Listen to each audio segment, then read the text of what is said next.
Welcome back sa aking YouTube channel para sa mga first time mga panonood. Please click mo yung Jeremy's TV. Manila. Anyway guys, wala nang bayad, libre lang. Tulong mo na lang din sa kapwa mo. Alright, thank you very much po. So ang topic natin ngayon for today's reflection o ating pagninilayan.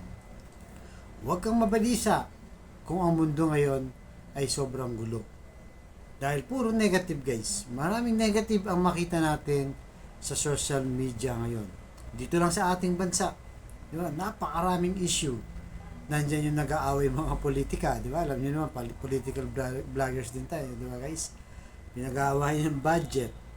May mga taong high profile, mga influensya na nahuli na at mga sumuko na rin. So kung titignan natin ito, di ba? Parang napakagulo talaga ng mundo. At para bang nakakalusot. Diba? Sinasabi natin lalo na sa ating bayan pag mayaman nakakalusot, pag mahirap kulong kagad. So sa mga ganyang bagay guys, diba? So pero guys, wag po nating kalimutan na ang ating katawan, hindi lang to basta katawan, meron itong soul and spiritu. Yan po ang ginawa sa atin ng Diyos. Yung mga bagay na nakikita natin, physical yan, halimbawa, mga damit, pagkain, kayamanan, lahat naman po yan importante. Dahil habang nabubuhay tayo dito sa mundo, yung physical na katawan natin ay kailangan mabuhay, di ba? Kailangan ng pagkain, kailangan ng tubig, ng damit, lahat yan, ng property, ng mga sasakyan, hanap buhay, at kung ano-ano pang physical na buhay natin. Pero huwag sanang kalimutan, di ba? Na may eternal tayo o espiritu at kaluluwa. Na balang araw, pag nagwakas na ang buhay natin, wala tayong ibang pupuntahan kundi sa Diyos. Dahil yan ang final destination natin. Ganon din sa mga taong makapangyarihan, di ba? Kung pag binasa mo yung history ng ating mundo, may mga hari na malupit, di ba? May mga emperor na malulupit. May mga presidenteng malulupit. Di ba? Sa kanilang mga sinasakupan. Pero kung sa tingin natin, halimbawa, hindi nakakulong ng isang bansa, kagaya sa atin, hindi nakakulong yung mga gumagawang tiwali sa ating bayan, ay huwag po kayong mabalisa.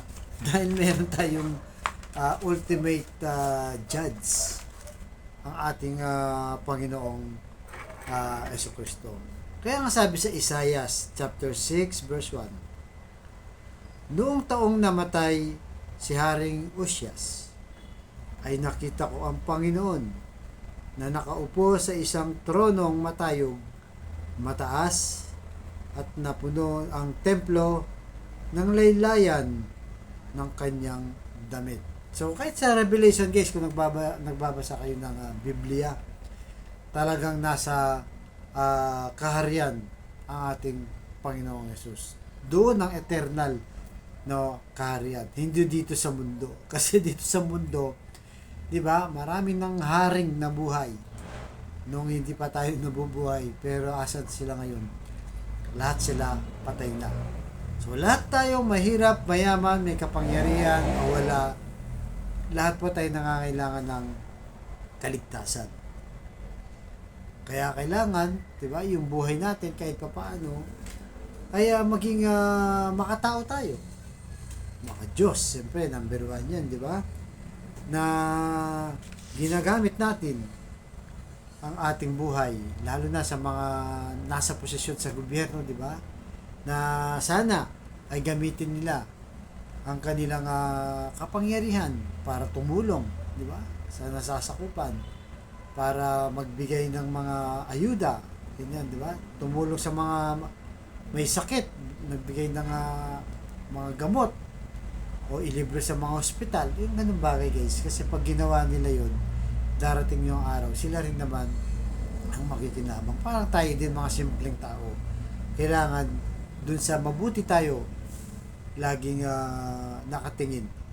Bagamat ang kasamaan ngayon nakapalibot na, pero ang kabutihan kailanman ang hindi mawawala, at siya rin naman ang mananaig. Kaya wag po tayo masyadong mabalisa sa mga taong alam natin na malupit, di ba? Na makapangyarihan, na sa ngayon panahon nila, guys. Pero darating yung araw, may judge na maghukom, di ba? Nahaharap tayong lahat sa ating mga ginawa. Kaya iyan po ang hilingin natin sa Diyos, na sana sa bawat araw-araw, di ba, ay makagawa tayo ng mabuti. At ipanalangin din po natin yung ating bayan, di ba, na kung saan maraming issue ngayon ang nangyayari at nakakalimutan ang tunay na kalagayan ng nangangailangan ng ating mga kababayan. So, mas malakas po ang panalangin kaysa sa mga taong nandyan sa posisyon. Kaya sa kapatid nating nanonood sa aking vlog na may matinding karamdaman, problema sa pamilya at problema rin sa financial, sabayin mo ka sa napakasimpleng dasal na kung ikay maniwala at magtiwala at tiyak yun ay pagkakaloob ng ating Panginoong Yesus sa tamang panahon. Sa tayo manalangin. Lord, i-bless niyo po ang kapatid namin nanonood sa aking vlog na malubha na po ang karamdaman. Stage 4 cancer na, Lord. Tinaningan na po ang kanyang buhay. Ipuhin niyo po, Lord, yung mapagpagaling na kamay. Lusin niyo po ang kanilang karamdaman. Tanggalin niyo po, Lord. Yakapin niyo po ng mahigpit. Dahil alam naman po namin na walang imposible sa iyo kung iyong loloobin. At ganoon din po, Lord, sa pamilyang nawasak na o nagkasira-sira dahil sa hindi pagkakaunawaan, dahil sa pagkaaway-away, dahil sa taas ng mga pride nila. Lord, ipuhin niyo po ang kanilang puso na maging mapagkumbaba at mapagpatawad para manumbalik ang magandang relasyon ng kanilang pamilya. Pagbigis-bigisin niyo po. Ganoon din po, Lord, sa pinansyal na kailangan po namin lahat. Lalong-lalo na, Lord, dinadalangin ko po yung kapatid namin walang-wala. Ultimo pambili ng 1 kilo ng bigas at ulam, Lord.